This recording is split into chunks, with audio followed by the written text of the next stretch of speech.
Imagine engineering a literal medical miracle. Like, you actually successfully cure a devastating disease. Right. And you treat 5 desperately ill patients in a single quarter. The outcomes are phenomenal. And then you have to get on a call with Wall Street and tell them, yeah, we only got paid for 4 of those treatments. Which is just, I mean, it's a brutal conversation to have. It's insane. Why does that happen? Because your product is a living organism. And, well, biology doesn't care about your quarterly earnings target. Exactly. Welcome to a Talk Tickers special. Our mission today is to tear down the Q2 2026 earnings press release and the conference call transcript for Abeona Therapeutics. That's ticker symbol ABEO. And we are looking at a company that's sitting at a really fascinating and honestly somewhat precarious inflection point right now because they've achieved clinical success with this incredibly complex autologous cell therapy, right? But now they're just slamming headfirst into the unforgiving reality of commercial biomanufacturing. Yep, the real world. So the goal for this deep dive is to strip away the corporate framing, look strictly at the financial data, the operational logistics, and figure out what this actually means for anyone holding or maybe looking to build a position in this stock. Right, getting down to the actual number. Okay, let's unpack this because let's start with the headline numbers, right?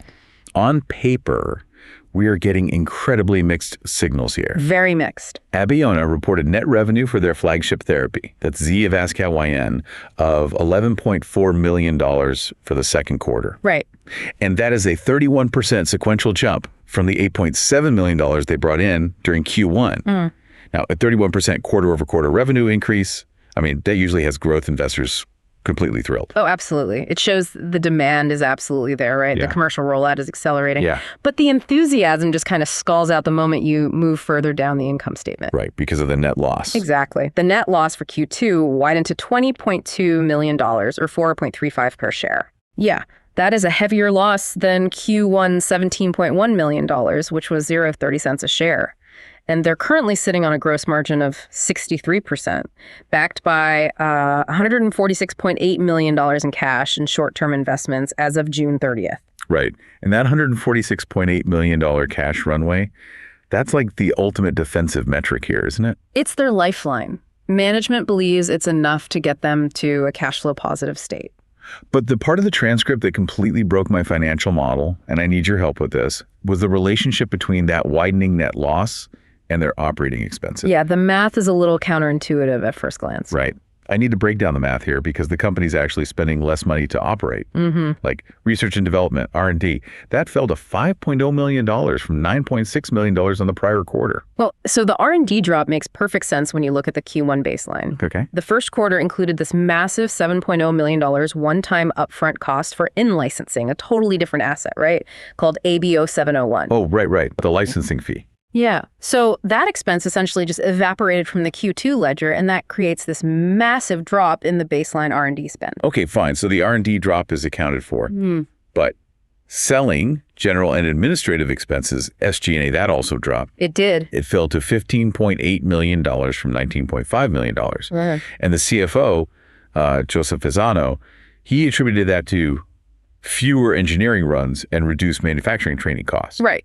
So wait, we have a 31% increase in top-line revenue. R&D is cut nearly in half because of that licensing quirk, and SG&A is down by almost $4 million. Yeah. The math feels paradoxical. Losing more money while generating more revenue and cutting operating expenses, that points to a severe issue in the actual cost of goods sold, doesn't it? It absolutely does. And that paradox strikes right at the heart of why biomanufacturing is just fundamentally different from, building software or stamping out widgets. Right. The company is burning through cash because of the friction in their manufacturing yields and these unbilled treatments. Unbilled treatments, yeah. Right.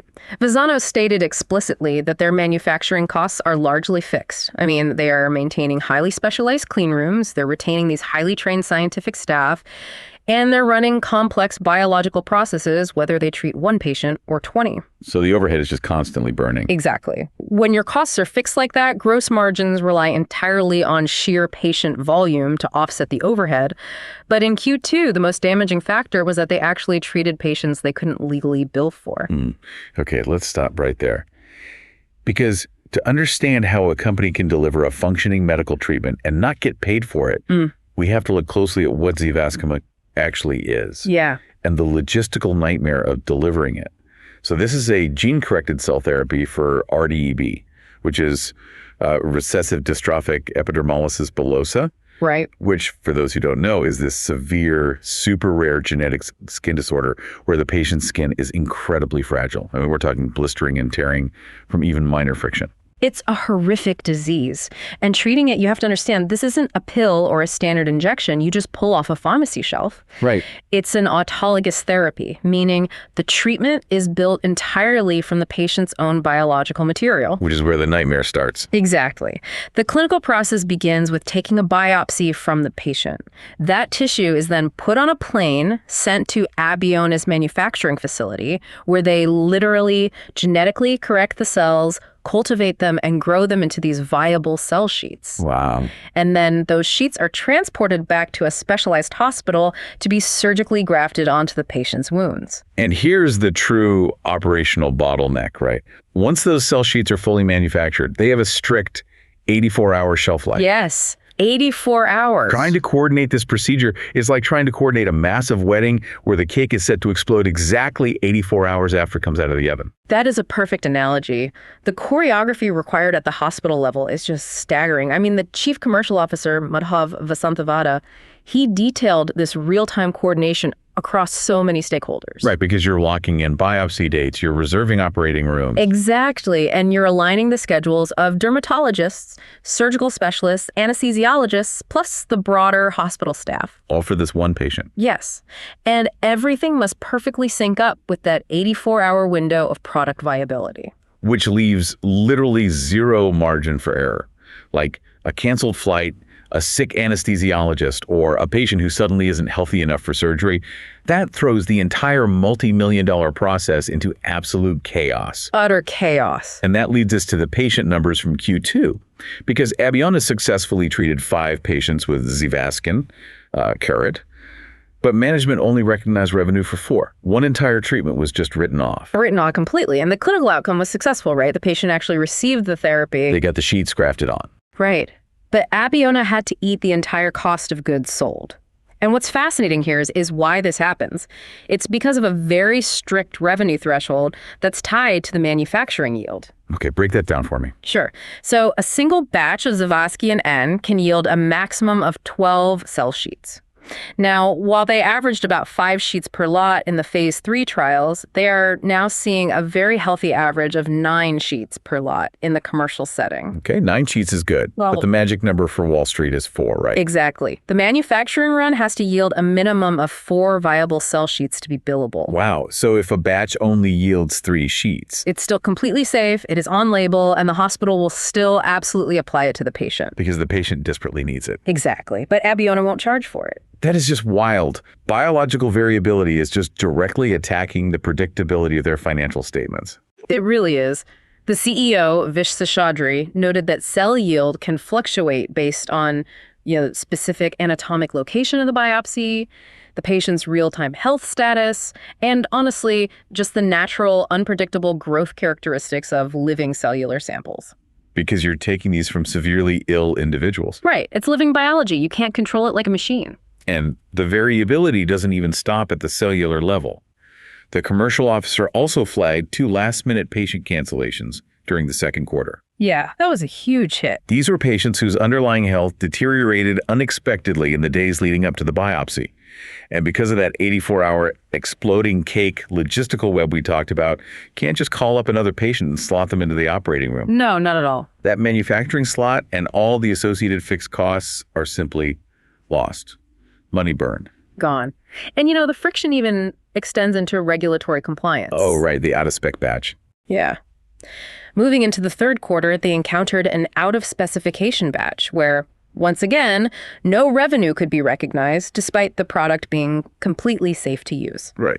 This specific batch failed an identity test related to a pan-CK marker. Okay, I dug into this pan-CK marker issue because it sounds highly technical, but it's essentially just a basic protein test, right? Essentially, yes. The FDA requires this test to confirm the presence of keratinocytes, which are the primary cells that make up the outermost layer of human skin.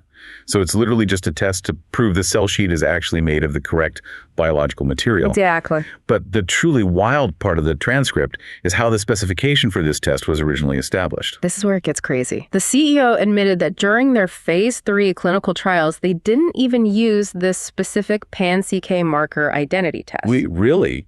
Really? When it came time to submit their biologics license application, the BLA, to the FDA, they needed to set a permanent regulatory threshold for this test. But they lacked real-world commercial manufacturing data to base it on. So they just winged it. I mean, they set the specification based on just 5 samples from healthy volunteers and 1 frozen sample from an RDEB patient. Right. A sample size of 6 to dictate the pass-fail criteria for a commercial therapy. It's mind-boggling. And so in commercial production, they inevitably produced a batch that fell outside that arbitrarily narrow specification. Of course they did. And Seshadri was adamant this had 0 impact on safety or potency. In fact, the FDA reviewed the data and authorized the hospital to proceed with treating the patient using that exact batch. The FDA said, yeah, it's fine, use it. Right.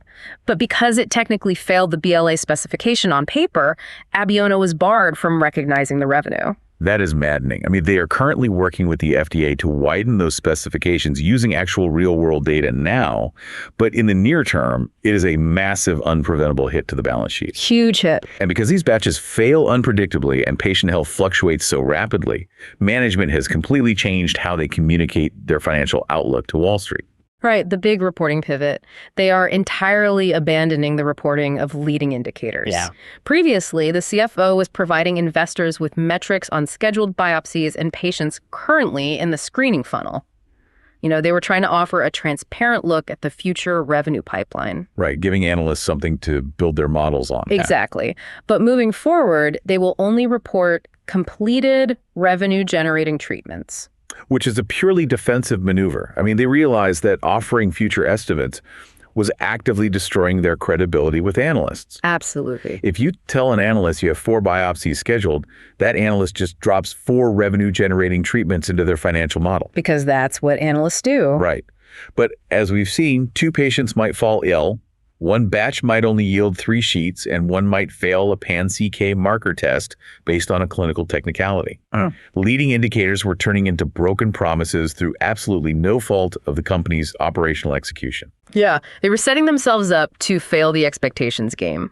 By switching to standard commercial stage reporting, which is, you know, only telling Wall Street the score after the quarter closes, they align themselves with broader industry practices. Sure. However, this absolutely forces retail investors and analysts to fly blind during the quarter. Right, we're totally flying blind now. So without those leading indicators, we have to look really closely at the structural targets management is providing. Starting with their physical scale. They are aggressively rolling out their qualified treatment centers or QTCs, and these are not standard neighborhood clinics, right? Oh, no. They are highly specialized medical institutions authorized and trained to administer this specific cell therapy. Right. And they recently activated 3 new major institutions, New York-Presbyterian, the Children's Hospital of Philadelphia, and Cincinnati Children's Hospital, which operates one of the most prominent epidermolysis bullosa treatment centers in the nation. Oh, wow. Yeah. That brings their network to a total of 7 active sites. And the company's internal claims analysis suggests that having these 7 sites operational means 40% of their total addressable market now has in-state access to a QTC. Right. And that in-state detail is a massive factor, particularly for patients utilizing Medicaid, because physicians generally need to be enrolled in the host state's Medicaid program to easily facilitate coverage and treatment. It's a huge logistical hurdle, but the burden on the remaining 60% of the market is immense. I mean, the commercial team noted that at some leading QTCs, roughly 40% of the patient mix is traveling from out of state. Oh, man. Yeah.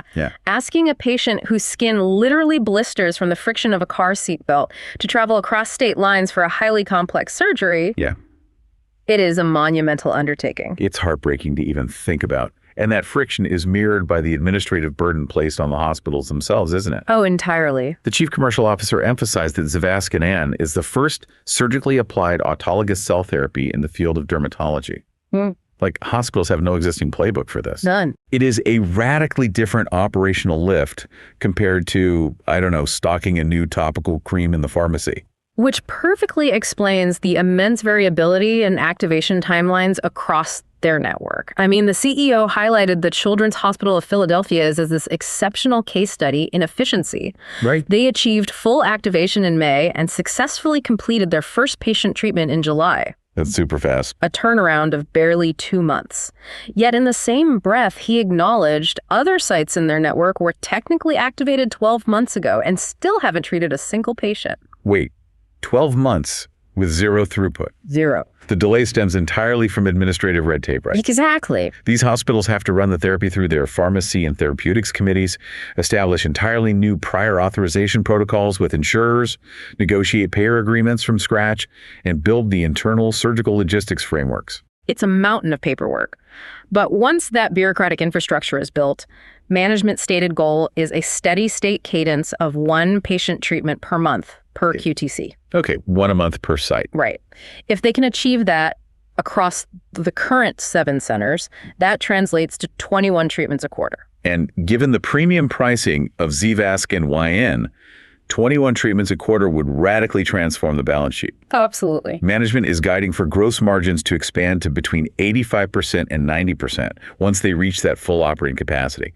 Because those heavy fixed costs we discussed earlier, the clean rooms, the specialized staff, they finally get absorbed by the high volume, allowing the profit from each additional treatment to just drop straight to the bottom line. It's a beautiful model once it's humming. Achieving that volume, however, requires hospitals to be absolutely certain they will actually get paid. Yes. Which makes the final major announcement from the earnings call perhaps the most critical for their long-term viability reimbursement. The NTAP announcement. Exactly. They announced that ZEVASKYN YN was granted NTAP status by the Centers for Medicare and Medicaid Services effective October 1st, 2026. Right. Okay, NTAP, PET stands for New Technology Add-on Payment. For anyone unfamiliar with hospital billing mechanics, you can basically think of NTAP as gap insurance for the hospitals themselves. Good way to put it. Normally, when a Medicare patient is admitted, Medicare pays the hospital a standard, flat rate based on the specific diagnosis, right? This is known as a DRG payment. Right. But autologous gene therapies are astronomically expensive to manufacture and administer, far exceeding that standard flat DRG rate. Right. Without NTAP, a hospital treating a Medicare patient with ZEVASKYN YN would be forced to absorb a massive financial loss on the procedure. And hospital administrators simply will not authorize a procedure if they know it guarantees a 6-figure loss for their department. They just won't do it. No, they can't. So NTAP provides a specialized supplemental subsidy directly to the hospital to cover the exorbitant cost of new, innovative therapies, ensuring they don't go bankrupt trying to offer cutting-edge care. And securing NTAP is notoriously difficult. I mean, out of 15 applications submitted to CMS for the upcoming fiscal year, ZEVASKYN was one of only 3 therapies to actually receive the designation. 3 out of 15. Yeah. The remaining 12 were either denied, failed to meet the rigorous clinical criteria, or just withdrew their applications entirely. And the fascinating detail here is that Medicare patients actually represent a very small fraction of the total RDEB patient population, right? It's like roughly 10%. A very small. The vast majority of these patients are covered by commercial private insurance or Medicaid. So if Medicare is only 10% of the market, the intense focus on this NTAP victory reveals a deeper strategic play by management. It's entirely about the halo effect. Ah, right. Securing NTAP requires a therapy to survive months of brutal clinical scrutiny, efficacy reviews, and public commentary by CMS. It serves as the ultimate external validation of the drug's clinical benefit. So when Abeona's commercial team sits down to negotiate pricing and prior authorization protocols with major private insurers, they are walking into the room wielding that CMS validation. It's a VIP pass. Exactly. It proves to private payers that the federal government has already verified the therapy's necessity and justified the cost. And that dramatically smooths the path for commercial reimbursement. Totally. Okay, so we have dissected the revenue jump, the operational friction of the 84-hour window, the biological variability eating into margins, the shift away from leading indicators, and the strategic importance of the NTAP victory. Synthesizing all of these data points, what is the bottom line signal for the retail investor looking at ADEO today? Evaluating the raw data and the operational realities outlined in this call, the signal is cautiously bearish in the short term, but a definitive hold for the long term. Okay, a cautiously bearish short-term outlook makes total sense given the sheer unpredictability of their current revenue model. Right. The 31% top-line growth is a phenomenal long-term indicator, and securing NTAP is a massive strategic victory. But the day-to-day logistics of delivering this therapy are currently overwhelming the financial model. The operational friction is just too high to guarantee clean quarterly earnings right now. You are dealing with an 84-hour product shelf life. You have unpredictable biopsy yields that force the company to eat the cost of goods sold. Millions of dollars just eaten. Millions, plus highly vulnerable patients prone to last-minute cancellations and arbitrary FDA specifications triggering unbillable batches. I mean, until they resolve these friction points, quarter-to-quarter earnings will remain highly, highly volatile. Furthermore, without management providing leading indicators anymore, investors will be flying completely blind into the next few earnings reports. You will not know if a batch failed or if a patient had to cancel surgery until after the quarter closes, and the revenue numbers potentially miss expectations. So for anyone holding ABO or considering initiating a position, you must be prepared to stomach severe near-term volatility. Smooth, linear revenue growth is simply not on the table right now. Right. Investors are waiting for the QTC network to mature, for hospital administrators to navigate the steep administrative learning curve, and for Abeona to negotiate broader, real-world specifications with the FDA to solve their yield inconsistencies. Which highlights a profound structural tension at the core of this company, and frankly, at the frontier of modern biomanufacturing. Definitely. We have successfully engineered a therapy that takes a patient's own biological material, corrects the genetic code, and heals catastrophic wounds that would otherwise plague a patient for life.